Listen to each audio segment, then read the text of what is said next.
Dan is a great friend of the Weizmann Institute, and I even feel he's actually a partner of the Department of Neurobiology. He knows what we're doing, he has the ability to ask questions, and he has the ability to kind of challenge us in our thinking. He's a giver, not of money only. He's a giver himself. And that's very unique. I mean, you don't see so many people giving of themselves to the community.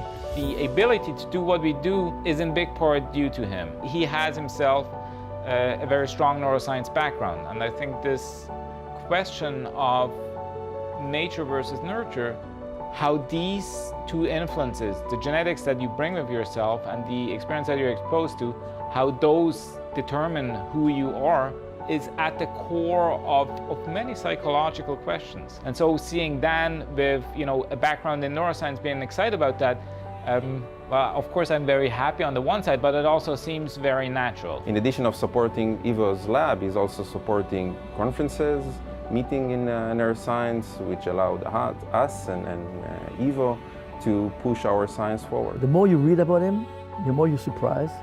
And every time I meet him, I have to go back to try to understand what he has done and how he has done it, and it's very multidisciplinary. In all the places he has been touching, he had an impact. This is extremely useful to have people like Dan to support women in science, to encourage them, to give them this extra push that they need to reach to the top level. For me, for instance, every day I know that we working such a devastating disease, malaria. I know that there are thousands of children that are dying from this disease, and any small step that we do in science, that will have a huge impact. This is what I call doers. He's a doer. Even though when you see him the first time, you wouldn't believe it. I mean, he would never tell you he has done so many things. So I'm not surprised he got such an award in that field.